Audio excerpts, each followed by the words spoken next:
दूध का दूध और पानी का पानी सबके सामने आएगा।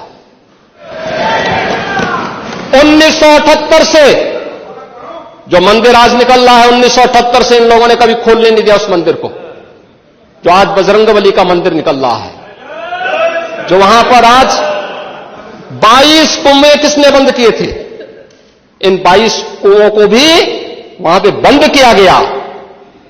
और वहां का माहौल इतना तनावपूर्ण किसने बनाया था? ये पत्थरबाज कौन थे?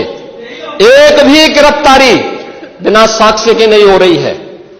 और याद रखना, जिसने पत्थरबाजी की होगी, जिसने माहौल खराब किया होगा, उसमें एक भी बचने वाला भी नहीं है। आप लोग संविधान में बदलाव की बात करते हैं। जिन लोगों ने संविधान का गला घोंटा, उनका पिछलग्गू बन करके केवल सत्ता हथियाना चाहते हैं, जनता की आंखों में धूल झोंकना चाहते हैं, वो सबके सामने है। और इसलिए मैं कह रहा हूं, हमारी सरकार ने तो पहले ही कहा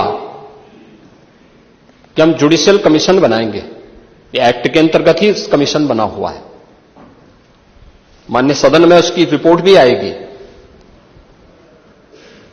दूध का दूध और पानी का पानी सबके सामने आएगा। मैं केवल एक बात कहना चाहता हूं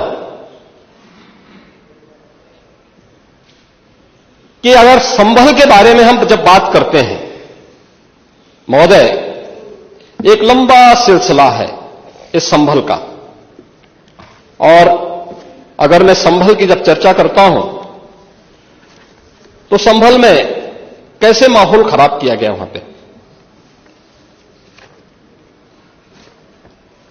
ये संभल में दंगों का जो इतिहास है 1947 से ही प्रारंभ होता है। 1947 में एक मौत होती है। 1948 में 6 लोग मारे जाते हैं। 1958 में भी दंगा होता है। 1962 में भी दंगा होता है। 1976 में भी 5 लोगों की मौत वहां पर हुई थी। और 1978 में 184 हिंदुओं को सामूहिक रूप से जला दिया गया था।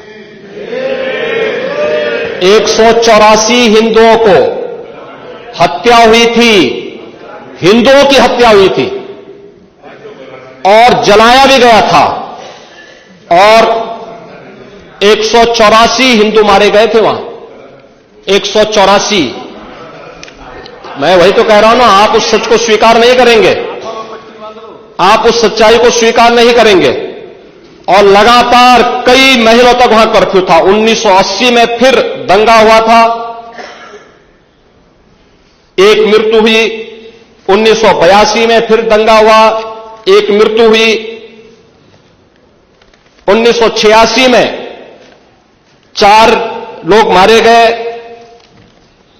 और 1990 फिर 1992 में 5 मौतें हुई। 1996 में 2 मौतें हुई। ये लगातार ये सिलसिला चलता रहा। 1947 से लेकर के अब तक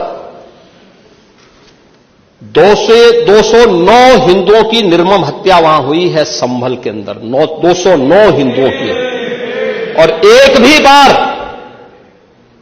बार किसी ने उन निर्दोष हिंदुओं के लिए कभी 2 शब्द नहीं कहे, उनके प्रति, उन परिवारों के प्रति संवेदना के शब्द नहीं कहे। महोदय, जो आज घड़ियाली आंसू बहा रहे हैं, ये लोग कभी भी उन निर्दोष हिंदुओं के बारे में कभी 2 शब्द नहीं कहे। वहां पर 1978 में जो दंगा हुआ था, महोदय, किस प्रकार की स्थिति थी। एक वैश्य जिसने सबको उधार दे रखा था पैसा, और उस बात को मानता था कि साहब मैं तो सबको पैसा देता हूं, मेरे यहां तो सब व्यवसाय के साथ जुड़े हुए हैं। अगल बगल के हिंदू दंगा होने के बाद उनके घर में इकट्ठे होते हैं। इकट्ठा होने के बाद उनको घेर लिया जाता है।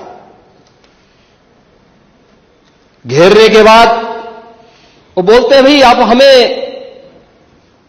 क्यों घेर रहे हैं?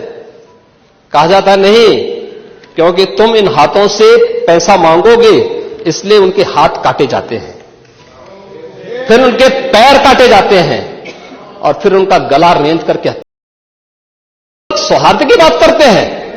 शर्म नहीं आती इन लोगों को सौहार्द के बारे में चर्चा करने की।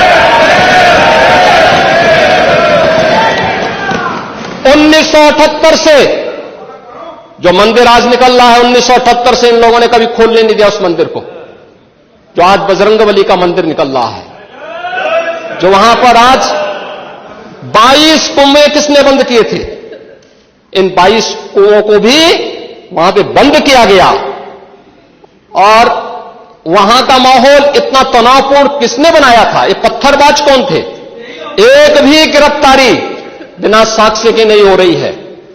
और याद रखना, जिसने पत्थरबाजी की होगी, जिसने माहौल खराब किया होगा, उसमें एक भी बचने वाला भी नहीं है, एक भी नहीं बचेगा। हम माननीय उच्चतम न्यायालय के आदेश का पालन करते हैं, सम्मान भी करते हैं। और क्या संविधान को आप मान रहे हैं? क्या आप लोग संविधान के प्रति सचमुच वचनबद्ध हैं? मैं तो धन्यवाद दूंगा माननीय अध्यक्ष जी को इस बात के लिए कि आज उन्होंने संविधान की मूल प्रति यहां पर दी है।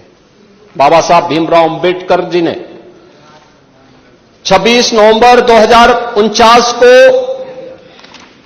जिस संविधान को बनाकर के देश को सौंपा था, उस मूल संविधान की प्रस्तावना को एक बार पढ़िए। मौलिक कर्तव्यों के बारे में, मौलिक अधिकारों के अध्याय के चित्र को देखिए।